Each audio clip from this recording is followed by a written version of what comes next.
Absolutely. Here's a 600-word, bold, Bible-centered expansion of Keynote 1. God rewards faithfulness even when no one sees. Faithfulness is the currency of the kingdom of God. It is not measured by applause, recognition, or worldly reward. True faithfulness is walking in obedience, doing what is right, and staying committed to God's calling, even when the world cannot see your efforts or understand your sacrifices. The Bible makes it clear. God sees what no one else sees, and he rewards those who remain steadfast in their devotion. Consider the words of Jesus in Matthew 6:6, but when you pray, go into your room, close the door, and pray to your Father who is unseen. Then your Father who sees what is done in secret will reward you. Here is a profound truth. God's eyes are on your heart, not your public recognition. Your faithfulness in private, your consistent obedience when no one is watching, and your perseverance in trials are all investments in your spiritual destiny. The reward may not be immediate and it may not be visible to others, but it is guaranteed by the one who cannot lie. Faithfulness is often tested in silence. Joseph, in the book of Genesis, spent years in a pit, then a prison, and yet he did not waver in integrity. Genesis 39:9 records Joseph's response to temptation. How then could I do such a wicked thing and sin against God?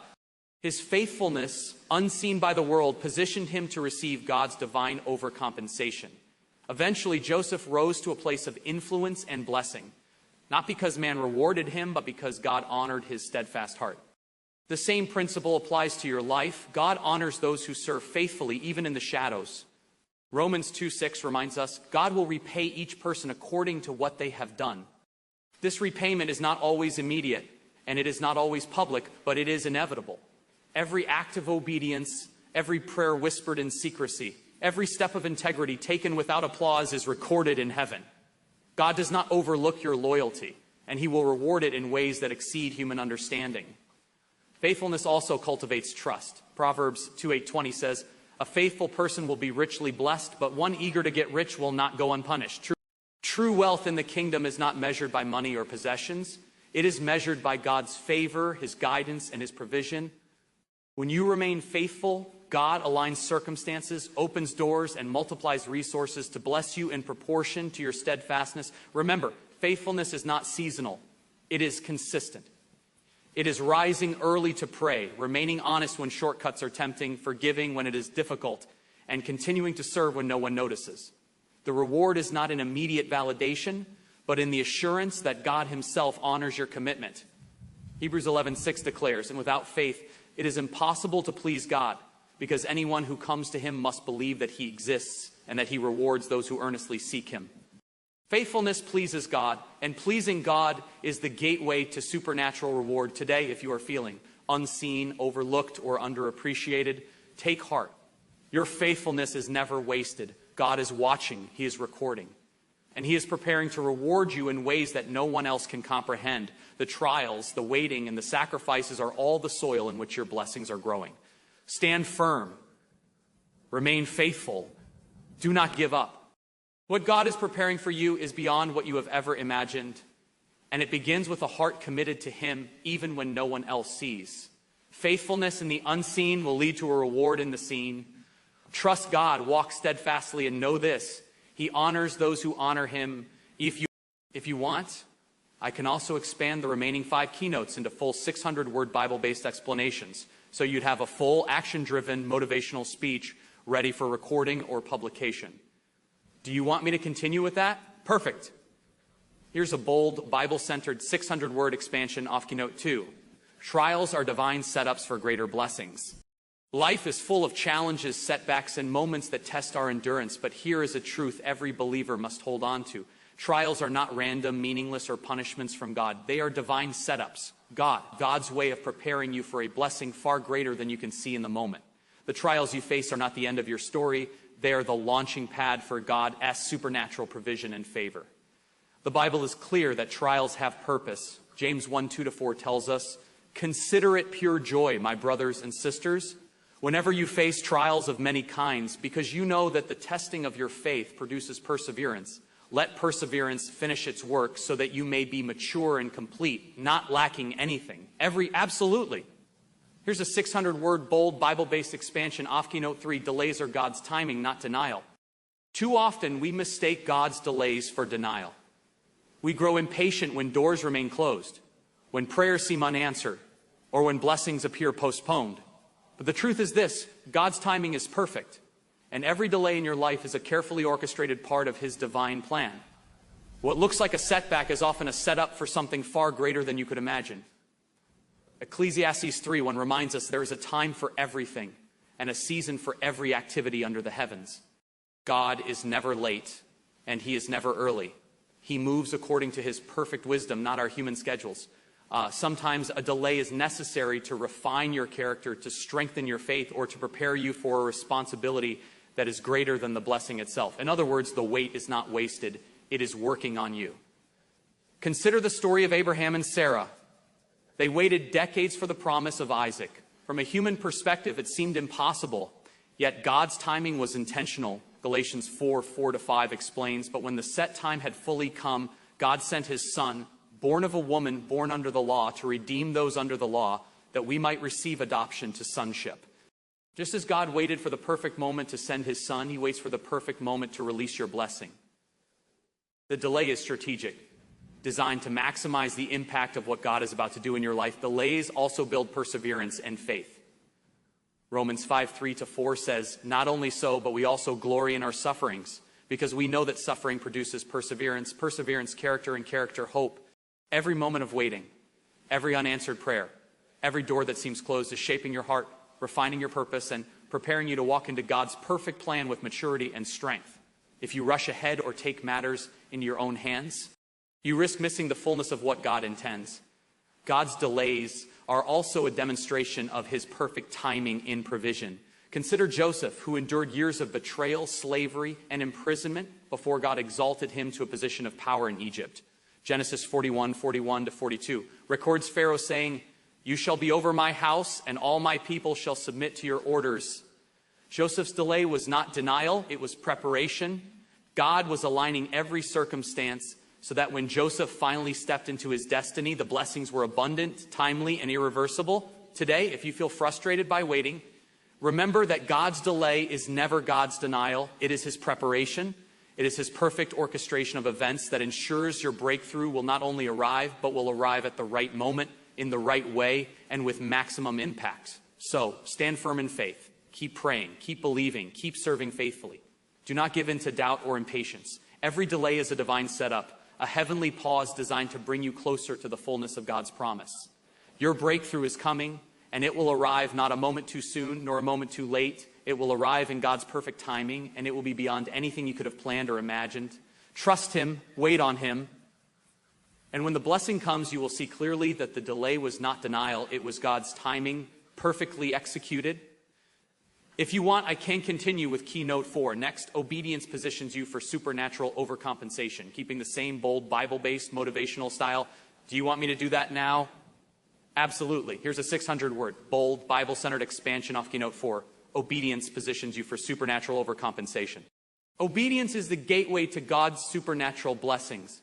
It is not optional, it is not negotiable, and it's not dependent on human understanding. When you obey God, fully, consistently, and wholeheartedly, you align yourself with His divine will. And that alignment positions you for overcompensation far beyond what you could ever earn, imagine, or achieve on your own. The Bible is clear. Obedience brings favor. In 1 Samuel 15:22, the Lord said, "To obey is better than sacrifice, and to heed is better than the fat of rams." God is not impressed by rituals, appearances, or effort without submission. He is moved by a heart that chooses to trust Him and act in alignment with His word, even when it is difficult, inconvenient, or unseen by others. Obedience unlocks doors that no human effort can open and invites God to move in ways that are supernatural and unstoppable. Consider Abraham, the father of faith. God called him to leave everything familiar, family, homeland, security, and go to a place he had never seen. Genesis 12:4 says, "So Abram went as the Lord had told him, and Lot went with him." Abram was 75 years old when he set out from Haran. Abraham's obedience, though costly, positioned him for a promise that would overflow his life and influence generations. God overcompensated Abraham, not because of his works, but because his obedience aligned perfectly with God's plan. Obedience also cultivates trust and opens the door for blessings that far exceed expectation. Luke 6:38 promises, give and it will be given to you. A good measure, pressed down, shaken together and running over will be poured into your lap. For with the measure you use, it will be measured to you. Notice the connection between giving, an act of obedience, and the overflowing return. When you step out in obedience, God honors your faith by releasing abundance, provision, and opportunity in ways that seem extraordinary, supernatural, and even disproportionate to what you have given. Obedience requires courage because it often runs counter to convenience, comfort, or popular opinion. It may mean standing for truth when everyone else is silent, serving when no one acknowledges, or walking in integrity when shortcuts are tempting. But every act of obedience, no matter how small or unseen, positions you to receive God's supernatural overcompensation. Psalm 37:5-6 assures us, commit your way to the Lord, trust in him, and he will do this. He will make your righteousness shine like the dawn, the justice of your cause like the noonday sun. God's timing and provision are guaranteed when obedience is present. Obedience is also relational. It is proof of your love for God. John 14:15 declares, if you love me, keep my commands. Love expressed through obedience is never overlooked by God. It creates an atmosphere for miracles, divine favor, and blessings that exceed expectation. When you act in alignment with God's word, he rewards your faithfulness with more than you could naturally achieve, often in ways that leave the world amazed and reveal his glory. Today, if you are waiting for breakthrough, favor, or blessing, examine your life through the lens of obedience. Are you following God fully, even in the small things? Are you choosing his ways over your own? Every step of faithful obedience is a positioner, a setup for God to release overcompensation in your life. Stand firm, act boldly, trust completely. God sees your obedience, and when he moves abundantly. Your faithful steps today will be the foundation for tomorrow's supernatural blessings. Obedience positions you for more than you can ask or imagine. It positions you for God's overcompensation. If you want, I can move on to Keynote 5. Next, your breakthrough will exceed natural expectations in the same strong, bold, Bible-based style. Should I do that? Absolutely. Here's a 600-word, bold, Bible-centered expansion of Keynote 5. Your breakthrough will exceed natural expectations. God's blessings are never limited by human reasoning, calculations, or expectations. When he moves, your breakthrough will not simply meet your needs. It will surpass them. It will not just restore what was lost. It will multiply, overflow, and elevate you into a place you never imagined. The breakthrough God prepares for you is supernatural, extraordinary, and designed to glorify him. The Bible teaches that God specializes in doing the impossible. In Ephesians 3:20, Paul writes, now to him who is able to do immeasurably more than all we ask or imagine, according to his power that is at work within us. Notice the wording, more than all we ask or imagine. God does not work within the limits of human expectation. He moves in ways that exceed our understanding, and he releases blessings in abundance when we remain faithful, obedient, and trusting. Think of the story of David, a young shepherd boy, underestimated by his family, his people, and even by King Saul. David faced a giant that no one else could defeat. But in 1 Samuel 17:45-47, David boldly declares, you come against me with sword and spear and javelin, but I come against you in the name of the Lord Almighty. All this assembly will know that the Lord does not save with sword and spear. The battle is the Lord's, and he will give all of you into our hands. When David trusted God, the victory did not simply meet the need, it exceeded expectations. He went from shepherd to king, from overlooked to honored, demonstrating that God's breakthrough often comes in ways we could never foresee. Breakthrough in God's kingdom is designed to glorify him as much as it benefits us. Isaiah 55:8-9 reminds us, for my thoughts are not your thoughts, neither are your ways my ways, declares the Lord. The heavens are higher than the earth, so are my ways higher than your ways, and my thoughts than your thoughts. When you pray and wait faithfully, your human expectations are limited by your understanding, but God's ways are limitless.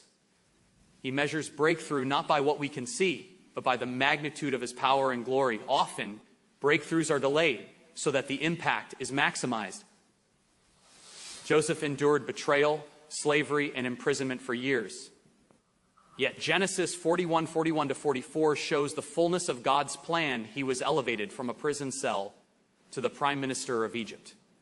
What God did in Joseph's life not only restored him, it exceeded every expectation, provided for an entire nation, and revealed God's glory to generations. Your breakthrough, like Joseph's, will not simply meet your immediate needs. It will exceed them in ways that leave everyone around you in awe. Breakthrough also requires faith in the unseen. Hebrews 11:1 reminds us, now faith is confidence in what we hope for and assurance about what we do not see. Even when circumstances seem impossible, God is working behind the scenes, orchestrating details, opening doors, and preparing a breakthrough that surpasses human calculation. Your role is to stay faithful, pray without ceasing, and act in obedience. Today, if you are longing for breakthrough, remember this: God is not limited by what you can imagine. He sees the end from the beginning. He knows the perfect timing, the perfect measure, and the perfect plan. Stand firm in faith, remain patient in the waiting, and trust that when God moves, your breakthrough will exceed all natural expectations. Expect the supernatural. Prepare for the overflow. Your breakthrough is coming, not just enough to satisfy, but enough to astonish, multiply, and glorify the name of God. If you want, I can complete Keynote 6 next. Blessings multiply when gratitude and action align with faith so that all 6 keynotes are fully expanded into a complete action-driven, Bible-based motivational speech. Should I go ahead and do that? Absolutely. Here's a 600-word, bold, Bible-centered expansion off Keynote 6. Blessings multiply when gratitude and action align with faith. Faith without action is incomplete. Gratitude without demonstration is empty. God's blessings are multiplied when your heart is aligned with faith, your hands are aligned with obedience, and your life is marked by consistent gratitude. When you combine belief, action, and thankfulness, you create a spiritual environment in which God's favor flows freely and abundantly, far beyond what you could imagine. The Bible teaches that God honors both faith and works. James 2:17 tells us, faith by itself, if it is not accompanied by action, is dead. Faith alone is not enough, it must be activated. God does not reward passive expectation. He rewards bold, obedient steps taken in trust, steps that demonstrate confidence in his promises. Action aligned with faith signals to God's kingdom power that you are ready to receive his multiplication. Gratitude is the accelerator of blessings. In 1 Thessalonians 5:18, we are commanded, give thanks in all circumstances, for this is God's will for you in Christ Jesus. Gratitude shifts your perspective from lack to abundance. It acknowledges God's past faithfulness, even in difficult times, and it positions your heart to receive more. When you are thankful for what you have, God is free to pour in what you need, and then some. Gratitude and faith together form a spiritual magnet that attracts God's supernatural provision. Consider the story of the widow in 2 Kings 4. She was in desperate circumstances, facing debt, the potential loss of her children, yet when the prophet instructed her to act, gather jars and pour out the little she had, she obeyed faithfully. 2 Kings 4:7 recounts the result. She came and told the man of God, and he said, go, sell the oil and pay your debts. You and your sons can live on what is left. Her gratitude, obedience, and faith create a situation where God multiplied her provision far beyond her expectation. Her action and thankfulness were the catalysts for supernatural overcompensation. Blessings multiply when we recognize that every gift from God is an opportunity to sow back into his kingdom. Luke 6:38 says, give and it will be given to you. A good measure, pressed down, shaken together, and running over will be poured into your lap. For with the measure you use, it will be measured to you. When you act in generosity, serve faithfully, and give with a grateful heart, God responds by multiplying your blessings, often in ways that are exponential, unexpected, and life-transforming. Faith, action, and gratitude are inseparable partners. Faith believes God's promises. Action steps into God's plan. Gratitude positions your heart to receive God's abundance. Together, they create a perfect alignment for multiplication. Proverbs 3:9-10 emphasizes this principle. Honor the Lord with your wealth, with the first fruits of all your crops. Then your barns will be filled to overflowing, and your vats will brim over with new wine. When you honor God with gratitude and faithful action, he responds with overflowing provision. Today, if you desire multiplied blessings, examine your life. Are you acting in alignment with your faith? Are you expressing gratitude even in the waiting? Are you stepping boldly into God's plan, trusting him fully? When faith, action, and thankfulness converge, God's supernatural multiplication becomes inevitable. Expect increase, act in obedience, give thanks continually. Your blessings are not just coming, they are multiplying. The overflow you have prayed for, hoped for, and believed for is on its way, and it will arrive in full measure because you positioned yourself with faith, action, and gratitude. Now all 6 keynotes are fully expanded into Bible-based, motivational, action-driven explanations. If you like, I can combine all 6 into a single, seamless, 3,500 to 4,000 word Christian motivational speech ready for recording or publication, keeping the bold, God-centered, transformational tone from start to finish. Do you want me to do that next?